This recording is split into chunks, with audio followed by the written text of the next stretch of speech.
VS classes Amlai के online platform में आप सभी का स्वागत है।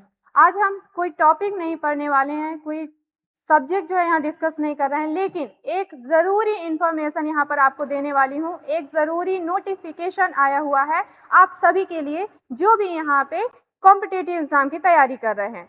तो जो बच्चे मुख्य रूप से बैंक में जॉब करना चाहते हैं, जॉब चाहते हैं बैंक में, उन्हें पसंद है जॉब करना वहाँ पे, और साथ में एसी, कौन नहीं चाहेगा कि एसी में बैठ करके आप बढ़िया से अपना काम कर रहे हो, अच्छी सैलरी हो वहाँ पे, तो ऐसी जॉब हर कोई चाहता है। तो उसी से रिलेटेड यहाँ पर एक नोटिफिकेशन आया है आईबीपीएस पीओ का।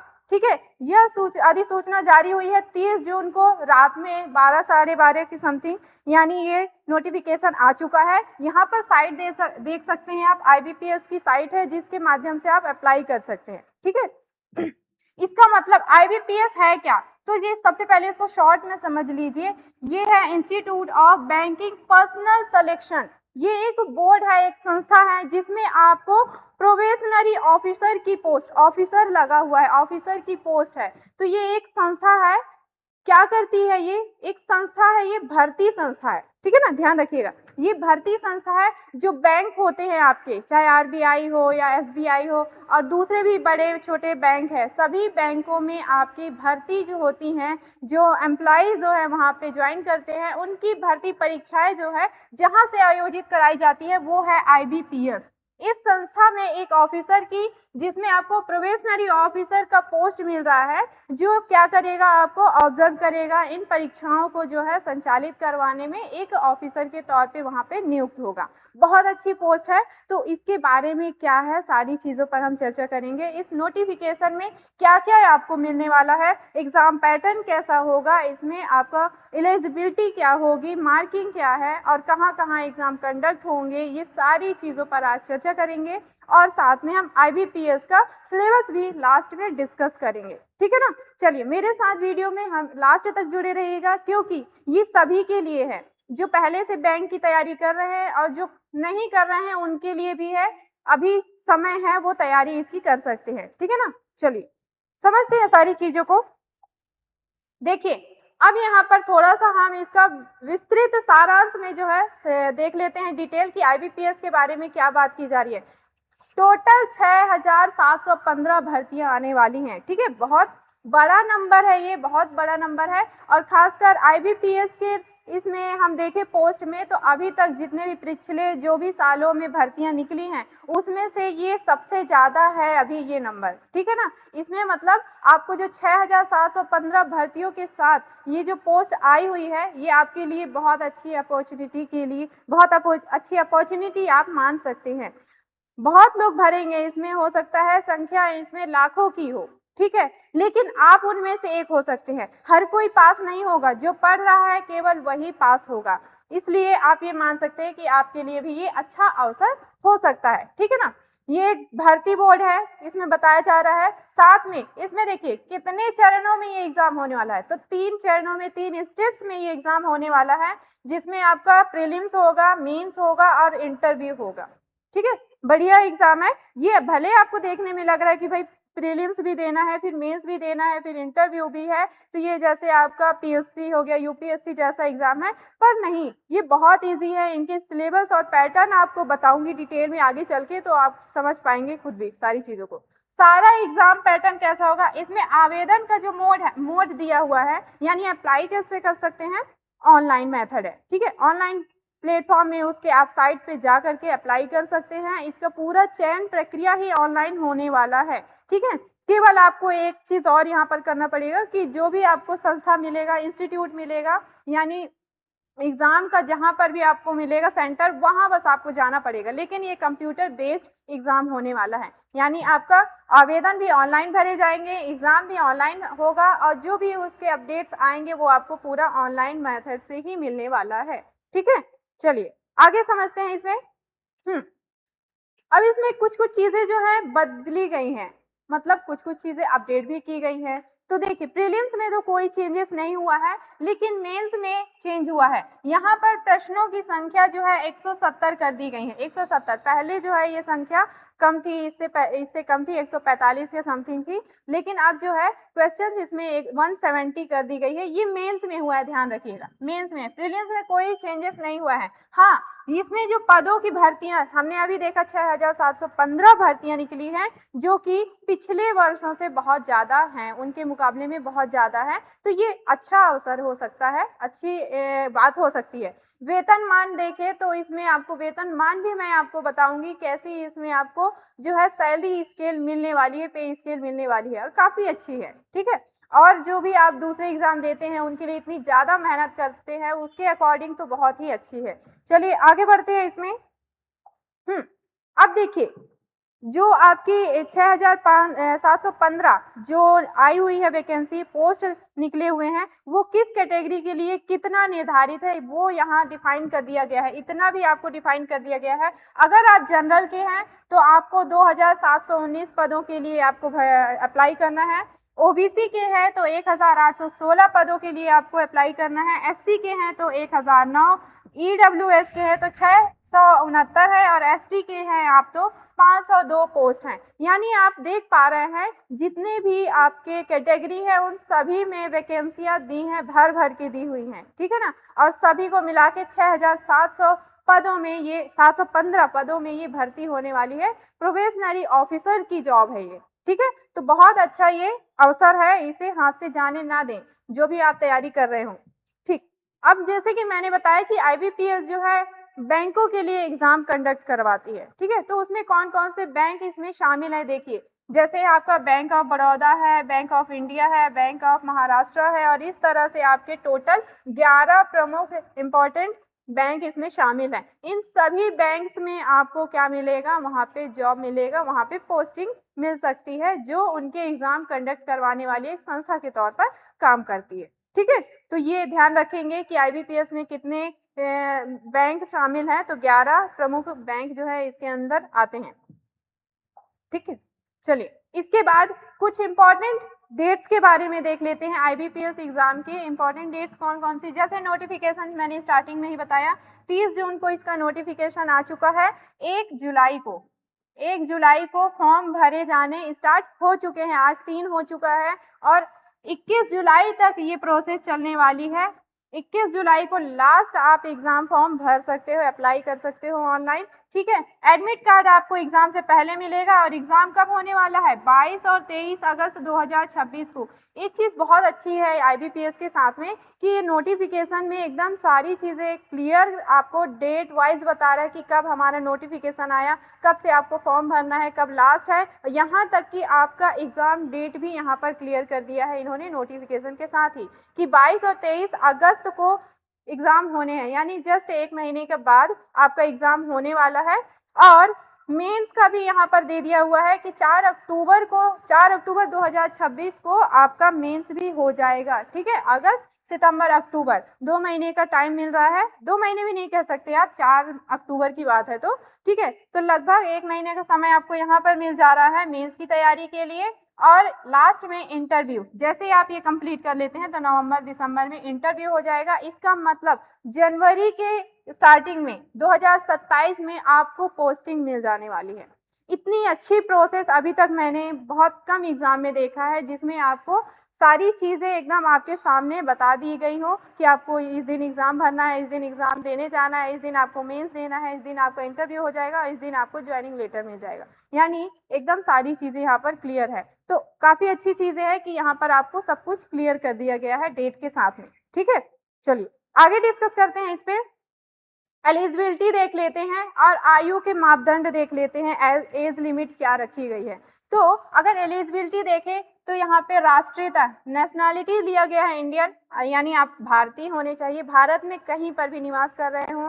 ठीक है, शैक्षणिक योग्यता, इसमें क्वालिफिकेशन क्या लिया हुआ है, तो किसी भी विषय में मान्यता प्राप्त विश्वविद्यालय से स्नातक, यानी केवल आप ग्रेजुएट हो, तब भी आप इस एग्जाम के लिए अप्लाई कर सकते हैं। ठीक है, कंप्यूटर साक्षरता, बहुत ध्यान से इस लाइन को सुनिएगा, कंप्यूटर सिस्टम संचालन का बुनियादी ज्ञान अनिवार्य है, यानी कंप्यूटर को चलाने का बेसिक नॉलेज आपको आना चाहिए। यहाँ पर कहीं पर भी डिप्लोमा यह सर्टिफिकेट जैसा कुछ भी नहीं लिखा है और इससे पहले भी जब भी ये एग्जाम हुई है तो कहीं पर भी इस चीज का जिक्र नहीं हुआ है। यानी आपको किसी प्रकार के कंप्यूटर का सर्टिफिकेट या डिप्लोमा की जरूरत बिल्कुल नहीं है। आपको बेसिक नॉलेज आना चाहिए, आपको कंप्यूटर ऑन, क्योंकि बैंक में जॉब करना है, बैंक की जॉब है, तो आपको कंप्यूटर चलाना आना चाहिए, सॉफ्टवेयर हार्डवेयर के बारे में आपको पता हो। एमएस ऑफिस सबसे इंपॉर्टेंट होता है। अगर एमएस ऑफिस है, पावर पॉइंट है, इसके बारे में थोड़ा सा आपको नॉलेज है, एक्सेल सीट वगैरह आप अच्छे से बना लेते हो, पाई चार्ट, ये सारी चीज़ों पर आप काम कर लेते हो, तो ये बेसिक कंप्यूटर कहलाता है। ये चीज़ें आपको आनी चाहिए, ये अनिवार्य है इसमें, ठीक है ना। हाँ, एज लिमिट की बात करें तो सामान्य इसमें दिया हुआ है कि 20 वर्ष से स्टार्टिंग है और 30 वर्ष मैक्सिमम है। तो 20 से 30 वर्ष के बीच के व्यक्ति इसको अप्लाई कर सकते हैं इस फॉर्म को, लेकिन इसमें आपको एज का भी छूट मिला हुआ है, ठीक है ना। एज में छूट भी मिला है, रिलैक्सेशन मिला हुआ है। क्या क्या है देखिए, अगर आप ST/SC के हैं तो आपको 5 वर्ष की छूट मिलेगी, अगर OBC से हैं तो आपको 3 वर्ष की छूट मिलेगी और PWBD के हैं तो 10 वर्ष की छूट मिलेगी। तो इन छूट के साथ भी आपका ये बहुत अच्छा अवसर है जो हमारे युवा तैयारी कर रहे हैं, क्योंकि इस एज लिमिट में हम देखें इस कैटेगरी में बहुत सारे ऐसे बच्चे आते हैं जो तैयारी कर रहे हैं और आगे भी जो निकल चुके हैं, छोटे मोटे एग्जाम कर रहे हैं प्राइवेट में, तो वो सभी इसको अप्लाई कर सकते हैं, सभी के लिए है, ठीक है ना। तो ये थोड़ा सा इंपॉर्टेंट है, इसे ध्यान रखिएगा, क्योंकि इसमें एज लिमिट है, आपका क्वालिफिकेशन पूछा गया है जो कि आपसे संबंधित है, एलिजिबिलिटी आपको पता होनी चाहिए, ठीक है ना। IBPS का एग्जाम मैंने बताया कि 3 स्टेप्स में होने वाले हैं। तो 3 स्टेप्स कौन कौन से हैं, जिसमें सबसे पहले प्रीलिम्स आएगा। इसमें एक चीज देखिए लिखा है क्वालिफाइंग नेचर।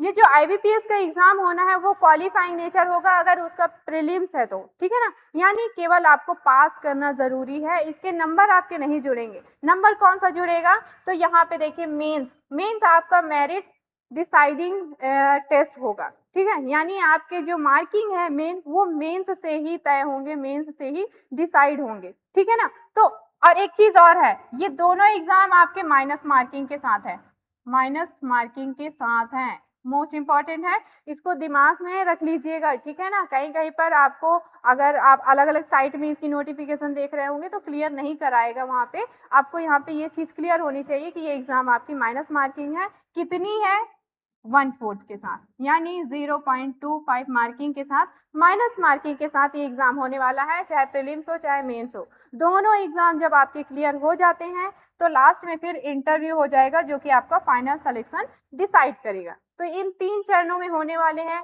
इन 3 चरणों में कितने मार्किंग के क्वेश्चंस आने वाले हैं, कितना समय मिलेगा उस एग्जाम के लिए, उसे भी हम देख लेते हैं नेक्स्ट स्लाइड में, ठीक है।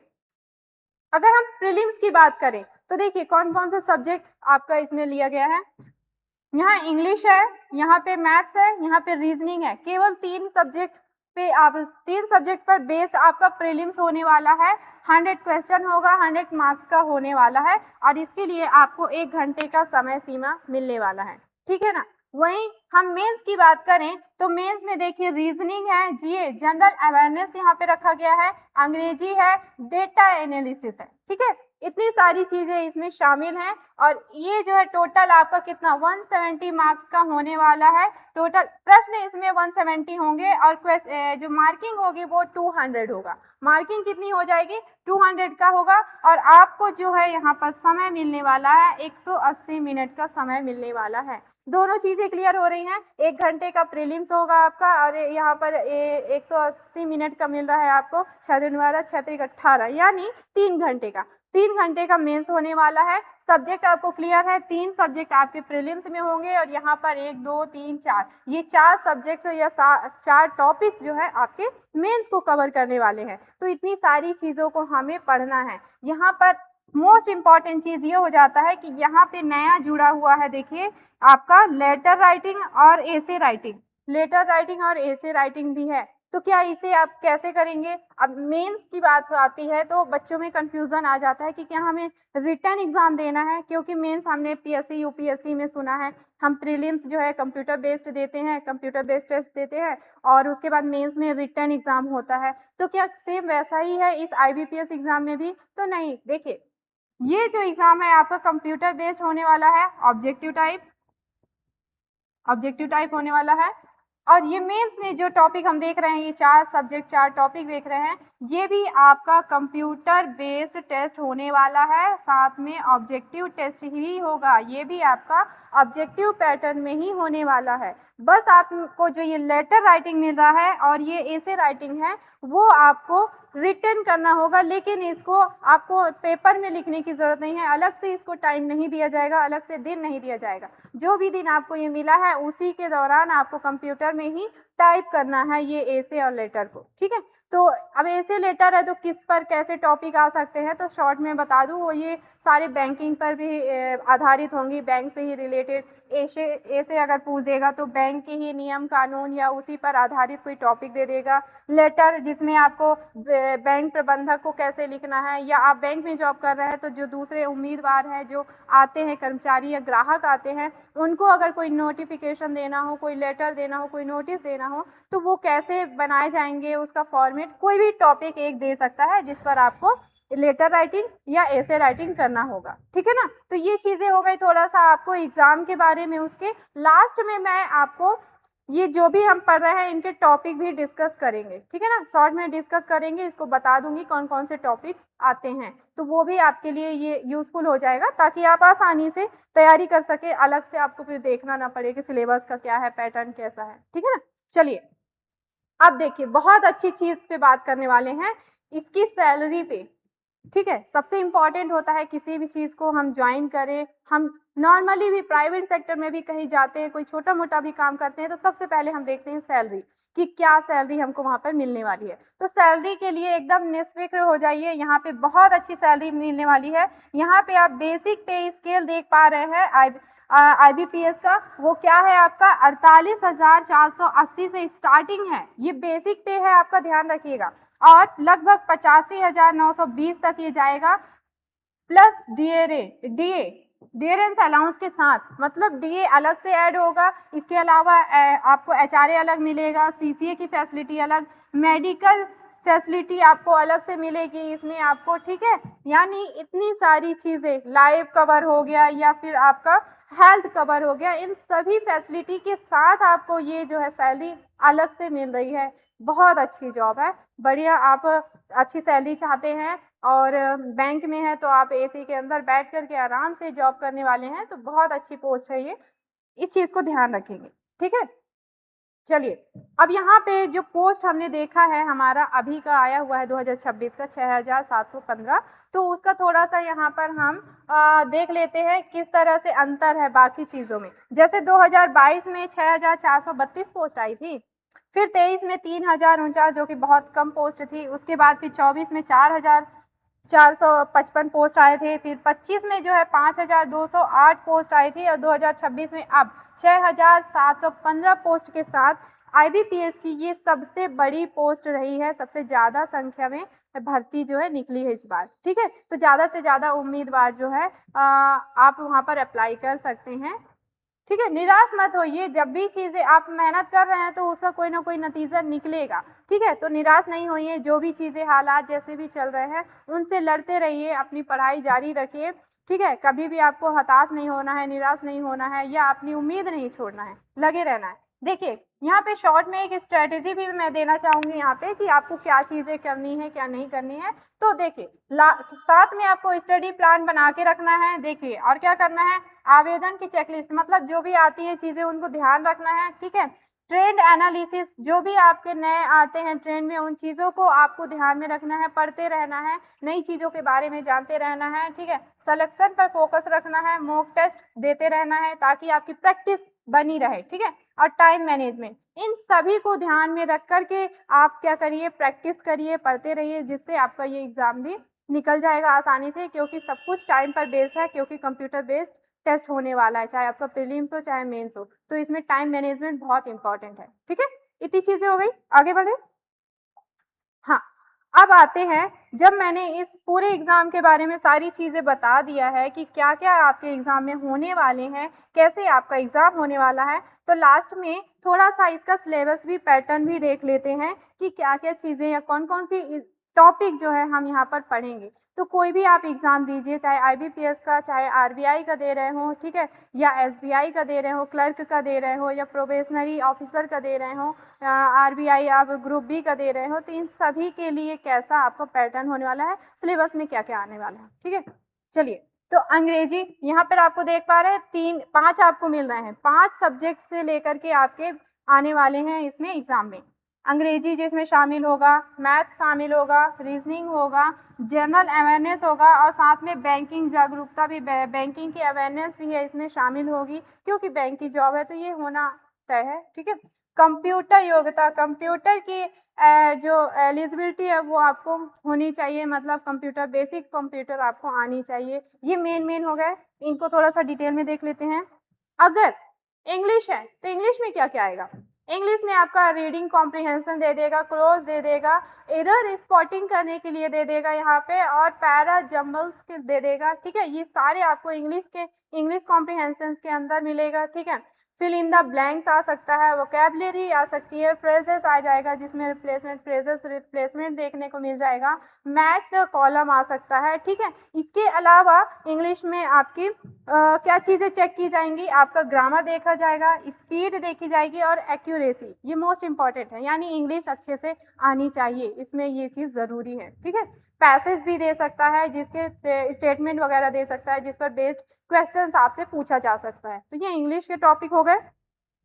फिर मैथ्स में आते हैं, तो मैथ्स में वही जो आप नॉर्मल पढ़ते हैं दूसरे वनडे एग्जाम के लिए, वो सारे टॉपिक होंगे। कुछ कुछ चीजें थोड़ा सा अलग होगा इसमें, जैसे आपको इसमें देख रहा है मेंसुरेशन मिल रहा है, ठीक है, पार्टनरशिप, मिक्सर, और ये एलिगेशंस वगैरह, ये थोड़े से अलग चीजें हो जाती हैं। बाकी इसके अलावा आपको वही सिंप्लीफिकेशन आप पढ़ रहे हैं, नंबर सीरीज वही दूसरे एग्जाम में भी पढ़ रहे हैं आप। ठीक है ना, डाटा इंटरप्रिटेशन भी आप पढ़ रहे हैं। ठीक है, अर्थमेटिक हो गया, profit loss, time and work, speed, distance, time, ratio, या इंटरेस्ट, चाहे आपका सिंपल हो या कंपाउंड इंटरेस्ट हो, दूसरे वनडे एग्जाम के लिए भी हम ये सारी चीजें पढ़ते हैं। पार्टनरशिप हो गया, मिक्सचर एंड एलिगेशंस, ये सारे टॉपिक आपके मैथमेटिक्स के हैं, जो कि बैंक के अंतर्गत, बैंक के एग्जाम के अंतर्गत पूछे जाते हैं।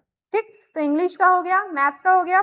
इसके बाद रीजनिंग के टॉपिक, तो रीजनिंग में जो हम पढ़ते हैं, जिसमें पजल, जो आपके बैंकिंग के एग्जाम के लिए यूजफुल होगा, वही टॉपिक इसमें अनावश्यक नहीं रखा गया है, ये बहुत अच्छी चीज है। देखिए, ठीक है, सिटिंग अरेंजमेंट है इसमें, देखिए, न्याय निगमन होता है, कोडिंग डिकोडिंग हो गया, ब्लड रिलेशन आपका रीजनिंग का टॉपिक इसमें है। ठीक है, इनइक्वालिटी दिया हुआ है, इनपुट आउटपुट है, डायरेक्शन सेंस के बारे में भी आपको पूछा जा सकता है, ऑर्डर है, या रैंकिंग हो गया, स्टेटमेंट बेस्ड क्वेश्चन, जो मैंने बताया था कि स्टेटमेंट दे सकता है और उस पर बेस्ड आपके क्वेश्चन दे सकते हैं। ठीक, तो ये आपके पूरे रीजनिंग के टॉपिक हो गए।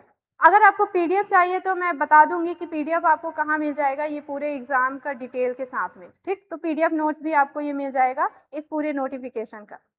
ठीक, आगे बढ़ते हैं। रीजनिंग के अलावा फिर आप जो जनरल अवेयरनेस की बात कर रहे थे, जो कि मोस्ट इंपॉर्टेंट हो जाता है आपका, बाकी टॉपिक तो हम पढ़ते आ रहे हैं किसी न किसी एग्जाम के तैयारी करते समय। ठीक है, अब इसमें क्या पूछा जाएगा? पिछले 4 से 6 महीनों के करंट अफेयर। ठीक है, यानी लास्ट 4 to 6 मंथ का करंट अफेयर आपको कवर करना है।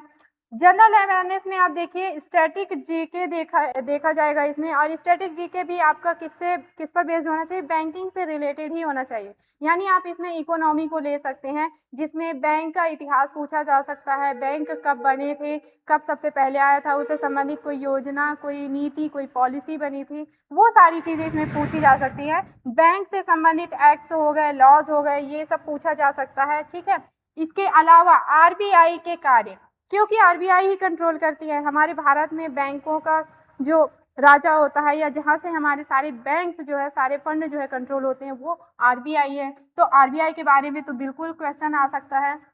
सीआरआर पूछ देगा, एसएलआर, रेपो रेट क्या होता है, रिजर्व रेपो रेट क्या होता है, एनपीए क्या होता है, ठीक है, पर कैपिटल इनकम क्या होता है, ये सारी, यूपीआई, नेफ्ट, ये हो गया, या आरटीजीएस, यानी जिसमें से ऑनलाइन ट्रांजेक्शन वगैरह होते हैं, जिसके माध्यम से ये कैसे गवर्नमेंट, और फिर डिजिटल प्लेटफॉर्म होते हैं जिसके माध्यम से हम ट्रांजेक्शन वगैरह करते हैं। तो इन सब से भी रिलेटेड क्वेश्चंस पूछे जा सकते हैं, और ये सारे जो है आपको एमसीक्यूज पैटर्न में ही मिलने वाले हैं आपके एग्जाम में, अगर ये होते हैं तो। ठीक है ना, ये हो गया आपका मुख्य जो मेन सिलेबस हो गया, ठीक। हाँ, मेन जो चीज़ें बताने वाली थी वही कि आपका जो एग्ज़ाम है कैसा होने वाला है, कंप्यूटर बेस पर इस आधारित है। हाँ, यहाँ पर कंप्यूटर एप्टीट्यूड में क्या पूछा जा सकता है? तो कंप्यूटर एप्टीट्यूड में बेसिक कंप्यूटर आपको पता होना चाहिए, मतलब कंप्यूटर में आपका चाहे माउस है, कीबोर्ड है, ठीक है, डेस्कटॉप है, इसके बारे में आपको पता होना चाहिए। इसके अलावा हार्डवेयर है, सॉफ्टवेयर है, नेटवर्किंग के बारे में आपको पता होना चाहिए। एमएस ऑफिस पर्टिकुलर सब्जेक्ट रखा गया है, यानी तीनों, चाहे आपका एक्सेल हो, पावर पॉइंट हो, वर्ड हो, इन तीनों के बारे में आपको पता होना चाहिए। शॉर्टकट कीज़ वगैरह कैसे फंक्शन करते हैं, कैसे पेज में होम पर जाते हैं, एंड में जाते हैं, ये सारे चीज़ों के बारे में पूछा जा सकता है। ऑपरेटिंग सिस्टम के बारे में पूछा जा सकता है। इंटरनेट, ईमेल, कीबोर्ड, साइबर सुरक्षा, कीबोर्ड शॉर्टकट्स मैंने बताया ना, शॉर्टकट्स पूछा जा सकता है, और साइबर सुरक्षा। तो ये सारे आपके पाँचों सब्जेक्ट से रिलेटेड और उन पर बेस्ड टॉपिक हो गए। इनसे यहाँ से क्वेश्चंस आपके पूछे जा सकते हैं। तो यहाँ पर मैंने आईबीपीएस के बारे में आपको डिटेल में बता दिया है, कैसे कितने चरणों में होने वाला है, कब-कब आपके एग्ज़ाम फॉर्म भरे जाने वाले हैं, कब एग्ज़ाम कंडक्ट होने वाला है, तो सब कुछ डिटेल में बता दिया। सैलरी आपको क्या मिलने वाली है, एग्ज़ाम का जो है पैटर्न बता दिया, सिलेबस भी मैंने डिटेल में बता दिया। उम्मीद है बहुत अच्छे से सारी चीज़ें पसंद आई होंगी, और सबसे अच्छा पसंद आया होगा इसमें 2 चीज़ें आपको। एक तो इसके पोस्ट 6715 पोस्ट के साथ सबसे बहुत बड़ी भर्ती ये निकली हुई है अभी। इस टाइम कम है, और फिर आपका पूरा डेट यहाँ पर क्लियर है, साथ में सैलरी बहुत अच्छी है इसमें, तो आप इसको प्रयास कर सकते हैं, और जो पहले से तैयारी कर रहे हैं तो उनके लिए तो काफ़ी अच्छा अवसर है, ठीक है?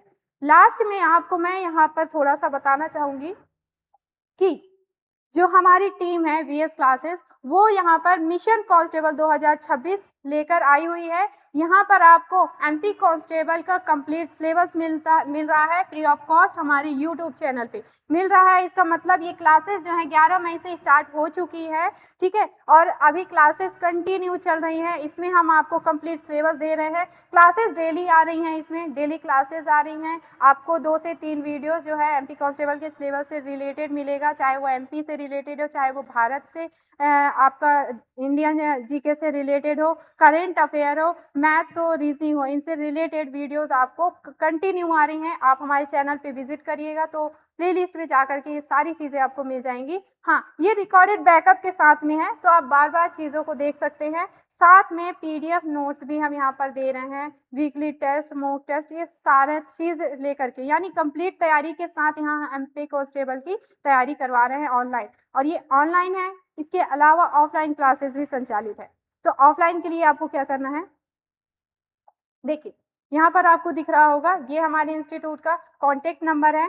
तो ऑफ़लाइन क्लासेस जिसमें आपका चाहे एसएससी हो, चाहे बैंकिंग हो, फॉरेस्ट हो, एमपी पुलिस हो, एमपी पीएससी हो, इन सभी की क्लासेस जो है चल रही हैं। इसमें प्रवेश आप ले सकते हैं, पढ़ाई कर सकते हैं। इसके लिए आप इस नंबर पर हमसे संपर्क कर सकते हैं। उम्मीद है सारी चीज़ें बहुत अच्छे से समझ में आई होंगी, और जो भी बच्चे इसकी तैयारी करना चाह रहे हैं, आईबीपीएस की बात कर रही हूँ, तो बिल्कुल वो करिएगा। वीडियो को लाइक करिएगा, ज़्यादा से ज़्यादा शेयर करिएगा कि अच्छी चीज़ है, ज़्यादा से ज़्यादा लोगों को पता होनी चाहिए, और भी चीज़ों की पढ़ाई के लिए आप हमारे चैनल को सब्सक्राइब कर सकते हैं, जिससे जो भी नोटिफ़िकेशन आपको आता है, वो तुरंत मिल जाए, ठीक है? मिलते हैं नेक्स्ट वीडियो में, टेक केयर।